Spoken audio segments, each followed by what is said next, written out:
반갑습니다. 참티브에서 꽤 오랜 시간 동안 축구 칼럼을 연재했던 이명철이라고 합니다. 저는 6개월 동안 참티브에서 칼럼을 연재하지 못했습니다. 그동안 좀 많은 사람들이 저의 칼럼이 어떻게 됐는지 상당히 궁금해하셨는데, 저는 이제 6개월간 축구 책을 쓰다 보니까 이제 칼럼을 연재할 여유가 없어서 칼럼을 쓰지 못했는데요. 오늘은 이제 그 6개월간 썼던 축구에 관한 모든 것 라이벌 편이라고 하는 어떤 책에 대한 소개를 좀 준비해 보도록 하겠습니다. 정확히 말하면 소개보다는 제가 좀 감명 깊고 인상 깊었던 점에 대해서 좀 말씀을 드릴 텐데요. 이런 발표를 통해서 또 책에 대해서도 알리고 책의 내용 중에서 또 인상적인 내용에 대해서 알려드리면서 조금 의미 있는 영상으로 좀 기억이 됐으면 좋겠습니다. 제가 오늘 꼽을 첫 번째, 저한테 가장 인상적이었던 첫 번째 라이벌 관계는 바로 여러분들이 알고 계시는 엘 클라시코입니다.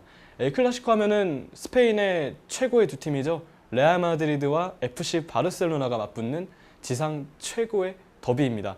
엘 클라시코는 이제 그 스페인 축구에서 상당히 많은 대립 관계를 가지고 있는데요. 레알 마드리드는 이제 본래 스페인 역사의 카스티아 지방을 연고로 하는 축구팀이고, 바르셀로나는 카탈루냐 지방을 연고로 하는 축구팀입니다. 근데 카스티아 지방과 카탈루냐 지방은 본래 상당히 좀 지역적인 감정, 그러니까 대립이 좀 많았던 곳입니다.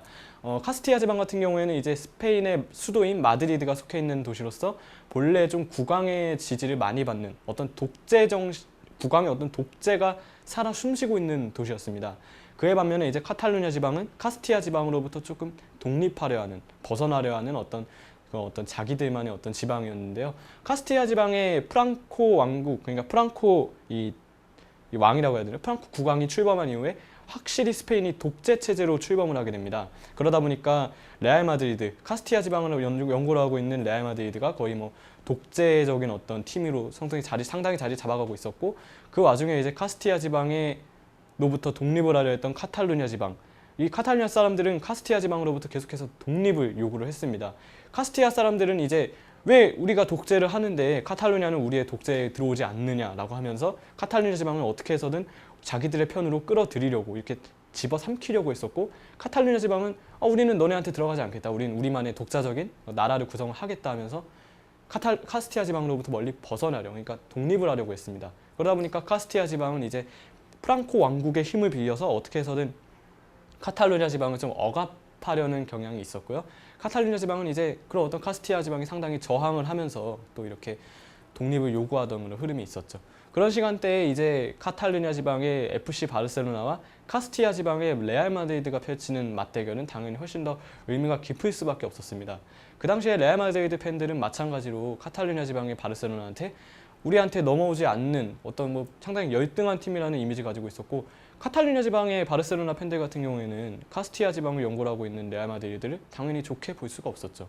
뭐 당연한 거겠지만 우리를 먹으려고 집어삼키려고 드는 축구팀을 좋게 볼 리 없었고, 그만큼 우리가 카스티아 지방으로부터 독립을 요구하는 목소리를 바르셀로나 홈경기장인 누캄프에서 특히 레알 마드리드하고의 어떤 맞대결이 있었을 때는 훨씬 더 큰 소리를 내면서 독립을 요구하고 노래를 부를 수밖에 없었습니다.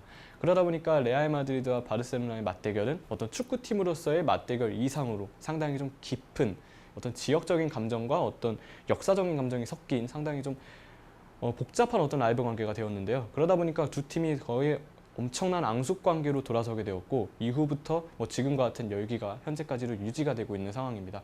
아직도 카탈루냐 지방은 카스티아 지방으로부터 상당히 벗어나려는 어떤 움직임을 아직도 보이고 있고요. 그런 어떤 카스티아 지방과 카탈루냐 지방의 어떤 관계가 지금까지도 크게 이렇게 달라진 거 없이 유지가 되고 있다 보니까 엘 클라시코의 열기도 옛날 못지않게 지금에도 그렇게 비슷한 흐름으로 좀 연결이 되고 있는 상황입니다. 근데 그거에 떠나서도 레알 마드리드와 바르셀로나는 상당히 좀 볼거리가 많은 두 팀이죠. 스페인에서 이 두 팀만큼 2군 선수들과 유소년 선수들 그리고 인프라가 이렇게 상당히 튼튼한 팀이 없습니다. 최근에 라리가는 양강 체제라 해가지고 아예 레알 마드리드와 바르셀로나는 신계, 그리고 그 외에 뭐 아틀레티코 마드리드나 발렌시아 이런 어떤 팀들을 인간계라고 나누고 있는데요. 네, 많은 분들이 좀 알고 계시죠? 자, 레알 마드리드와 바르셀로나가 신계라고 불리고 나머지 팀들이 인간계라고 불리는 이유는 최근 라리가의 순위만 봐도 쉽게 알 수 있습니다. 최근 라리가 뭐 시즌 보시면 아시겠지만 뭐 2006년이건 2007년이건 거의 뭐 1, 2위는 항상 레알 마드리드와 바르셀로나가 거의 대립을 하고 있는 상황이었고요.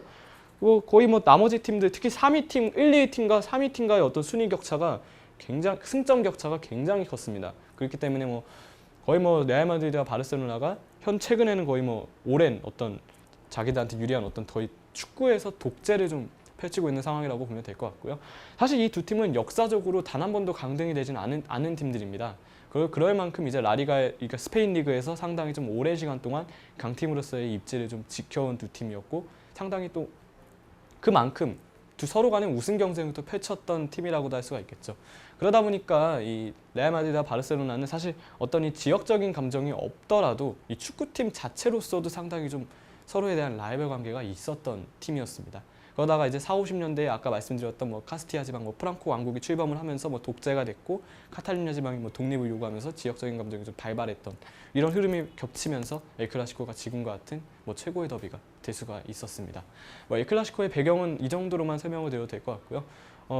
또 인상 깊게 제가 이렇게 책을 집필하면서 또 엘클라시코에서 인상 깊었던 게, 뭐 최근에 상당히 뭐 경쟁 구도, 뭐 우리가 알고 있는 뭐 호날두, 메시, 뭐 알론소, 부스케츠 이런 레알 마드리드, 바르셀로나의 어떤 이 스타들의 어떤 전쟁, 특히 뭐 감독 간의 라이벌 관계도 여기 포함되어 있잖아요. 뭐 무리뉴 감독과 가르디올라 감독 간의 어떤 이 앙숙적인 관계, 이런 것들이 좀 엘클라시코에서 상당히 많은 경쟁 구도가 이렇게 집중이 되다 보니까 그만큼 또 엘클라시코에서 볼 수 있는 볼거리도 상당히 많아졌고, 제가 또 이제 책에서 소개할 수 있는 어떤 이 라이벌 구도도 상당히 좀 많아지게 되었습니다. 그렇기 때문에 이 경쟁 구도도 상당히 제가 좀 의미 깊게 봤던 내용이었고, 또 하나는 이제 뭐 최근의 흐름이죠. 최근 흐름은 어떻습니까? 뭐 2009년에 가르디올라가 바르셀로나 감독으로, 2008년에 가르디올라가 바르셀로나 감독으로 출범한 선임이 된 이후부터 바르셀로나는 엘클라시코에서 레알 마드리드에게 거의 절대적인 우위를 점하고 있었습니다.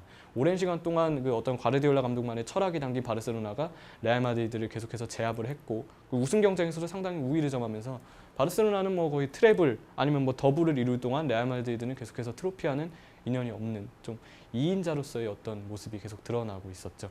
그러다가 이제 레알 마드리드가 조세 무리뉴 감독, 포르투갈의 조세 무리뉴 감독을 2010년도에 선임을 하면서 이제 엘클라시코에서 조금 약간 비등비등해졌습니다. 물론 무리뉴 감독 초기 때는 또 밀렸어요. 그러니까 바르셀로나한테 첫 경기, 바르셀로나가 붙었던 첫 경기가 이제 2010년도 11월에 열렸던 엘클라시코인데, 그 당시 무리뉴 감독은 바르셀로나 상대로 상당히 공격적으로 밀어붙였습니다만 바르셀로나가 절대적인 우위를 점하면서 5대0 승리를 따냈습니다. 이것도 역사적인 경기였는데요.